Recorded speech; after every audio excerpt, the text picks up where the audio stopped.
वेळ आहे जाहीर केलेलं आहे मनसेतर्फे की सकाळी 10ची आहे, त्याच्यावरती आम्ही चर्चा करू.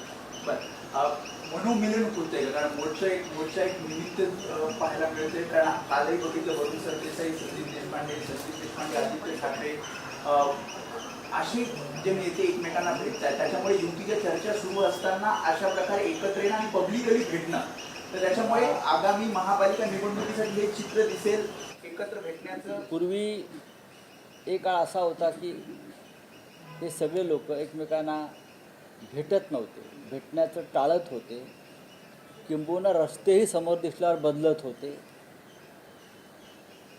आता एकत्र भेटतात, एका टेबलावर चहा पितात, शेक हँड करतात, हस्तांदोलन करतात, एकत्र गप्पा मारतानाचे व्हिडिओ तुम्ही शेअर करताय.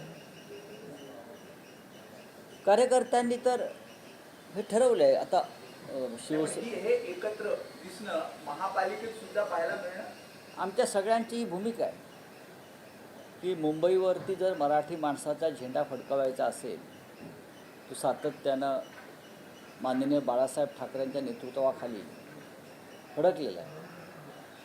तर या सर्व मराठी शक्ती आहेत, या विखुरल्या जाव्यात अशी भारतीय जनता पक्षाने खास करून अमित शहांची भूमिका आहे. आणि आपण त्या भूमिकेला छेद देण्यासाठी एकत्र येऊन या निवडणुका लढाव्यात, ही आम्ही भूमिका अनेकदा जाहीर केली आहे. राज ठाकरे यांनी सुद्धा जाहीर केली आहे. आता उद्याचा मोर्चा आटपल्यावर एक चांगलं वातावरण निर्माण होईल या महाराष्ट्रामध्ये, मराठी माणसांच्या मनामध्ये, आणि त्यातून आम्हाला खात्री आहे की नक्कीच चांगलं घडेल. अर्थात देवेंद्र फडणवीस असतील, एकनाथ शिंदे वगैरे वगैरे वगैरे त्यांनी किती आपटापट केली तरी मराठी माणसाची एकजूट फुटणार नाही. आपण ज्या पद्धतीनं या मोर्चाला बदनाम करताय किंवा उद्धव ठाकरे यांच्याबाबत चुकीची विधानं करताय, ती पूर्णपणे गैरसमज पसरवणारी आहेत. आता त्यांनी काल एक सांगितलं की कुठला ठराव स्वीकारला, माशेलकर ठराव स्वीकारला. समितीचा बरं.